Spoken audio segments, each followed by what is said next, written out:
So here we have the drumstick spinach, which is considered a superfood. There's the sangapu, the aparajita, Clitoria tenatia, which is very good for your brain, for women, for their uterus. This is a super juice. This is a lovely spinach called Ponangani spinach. It's a traditional spinach. You know, if you ask Tamilians about Ponangani, they're like, yeah, this is our culture. It's good for your skin and good for your eyes. Then we have the wild brinjal. This wild brinjal, we don't plant it. Like actually quite a few of these things we don't plant, they just grow. And this is also very good for reverse diabetes, for kidneys.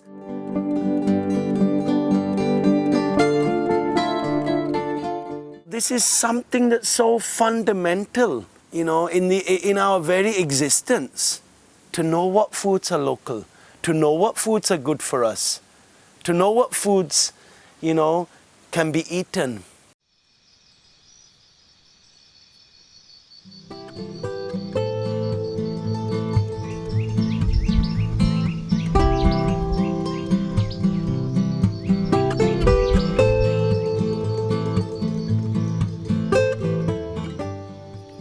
This is so good for you. This is like a magic plant. And it's a weed.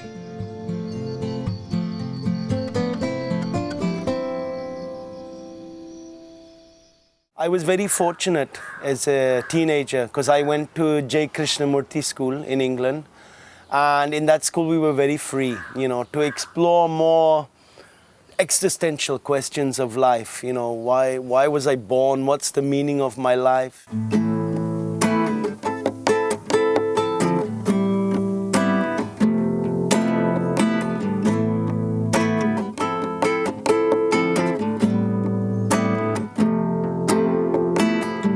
Alone and dry, oh, cry and bear it all. Myself a call, I'm just an echo on a distant wall. Oh, could it be that beauty's kiss tonight drives me far from my tomorrows?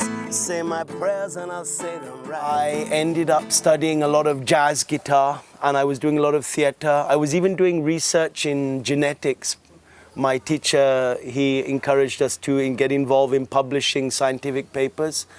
But it was at that time that I discovered my passion for farming and gardening, you know, a life close to nature, growing my own food. There was a teacher in our school who had lived in Auroville in the 70s, and he was very involved in what he was doing, and it was very appealing to be with him. And I learned from him that we don't have to go to university to do master's degree. Growing your own food, living in community, living a simple life is equally valid.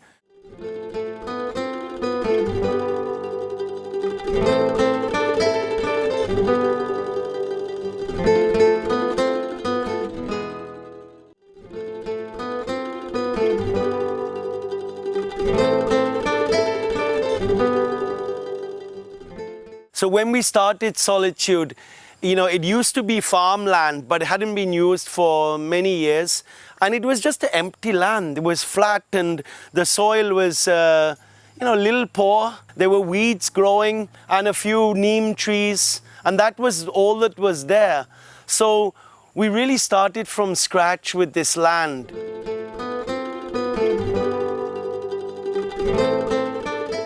We're trying to understand and replicate the natural systems in nature.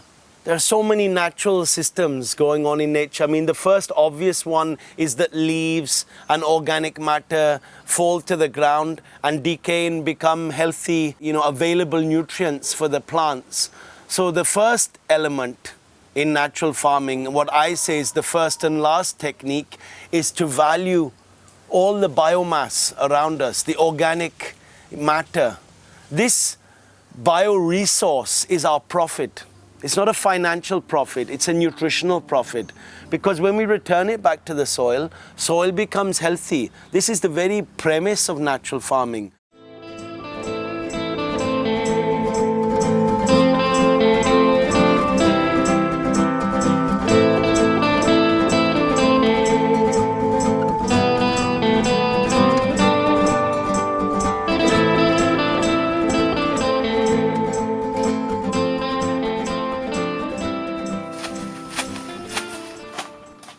people in the city, people outside are still stuck with like maybe like 7 to 8 varieties of food that they are eating. People are just eating cauliflowers.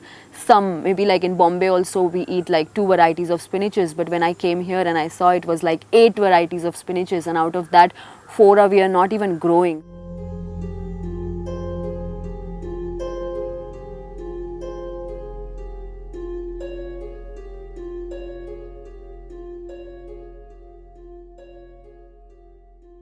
You see, food these days is functional. You eat to go and do the job. Everything is geared towards economic gain. I got the iPad, I got the car, but when there's no water left in the tap, what use is that?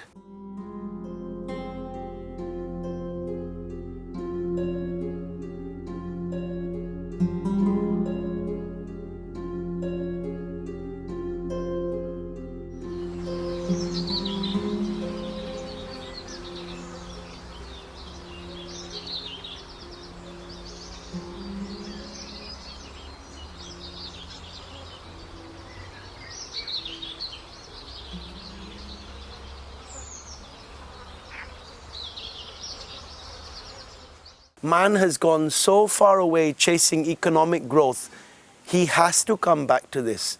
This is the future of farming.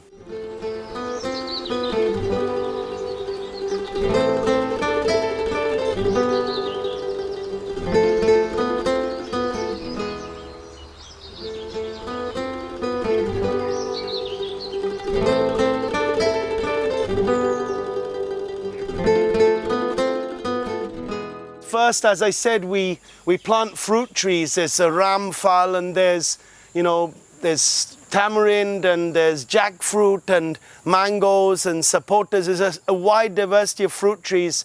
And then there are all the papayas and bananas and so many other plants which are sort of the intermediary infrastructure. And then we have things like the lady's fingers, and there are cucumbers and pumpkins, the sort of shorter duration, the annuals. Then we have all the spinaches that are just growing everywhere. I mean, of course, some of them we'll do in a line like the amaranth, but many of them are wild. And it's these more wild plants that are really interesting. Like, I mean, take this chili here.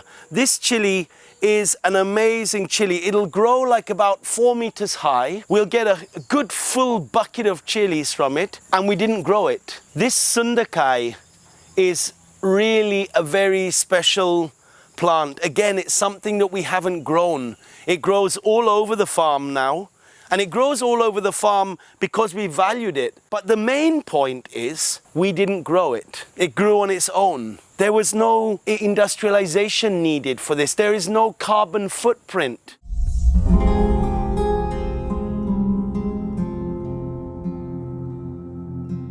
Over the years, we've had less and less rainfall. In fact, over the last 7 years, apart from cyclones, there's a couple of them that filled up the well, we haven't had a monsoon that really filled the well. And that makes irrigation really a challenge. But when we return organic matter back to the soil, you start to see the soil becomes like a sponge.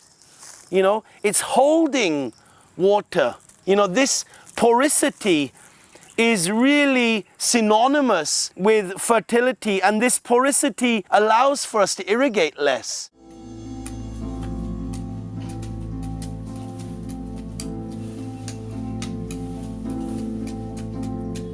People ask me, no, what about pests? In natural farming, there are no pests, because there's an equilibrium starting with the soil and then starting with such diversity. As you walk through the fields, there's a very nice smell of different plants. The insects find their place in that, but not one insect predominates to create destruction, you know, of the whole crop.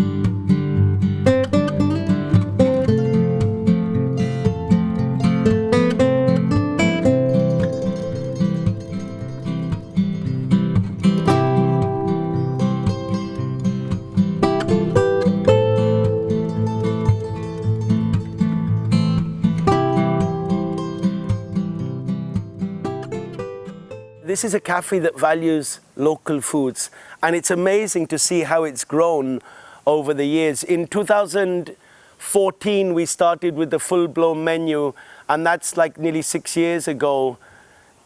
It's become so popular, and you can see in our bioregion how green papaya is slowly valued by more and more people, how certain spinaches are valued by more people. Someone from Sweden showed me how she was using the banana stem, and you know, that's very heartwarming because that's the aim of this cafe.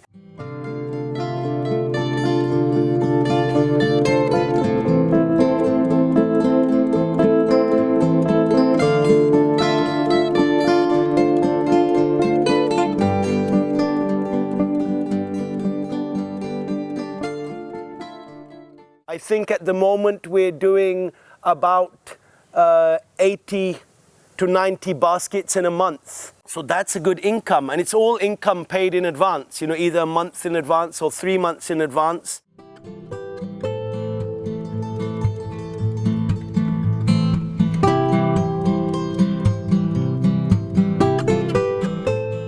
Many people come in, they say, how can I start? And I've got this 1 acre land. And I say, well, start with fruit trees, and around each fruit tree, make a garden. You know, so you're watering those fruit trees, and that water will also go for that garden. So around each fruit tree, you have like a 2.5 meter diameter circle where you have tapioca, the maravili kelenga, kappa, you have drumstick, you have a papaya, you have a couple of bananas, and maybe you have pumpkins that go out. So instead of trying to, you know, irrigate the whole field and take care of a whole field, you've actually got, say, 20 or 30 circles that you take care of. And you could even put a drip on each circle, because you have to be practical, you know. This is a very romantic idea that we're presenting, but it's grounded in utter pragmatism and reality.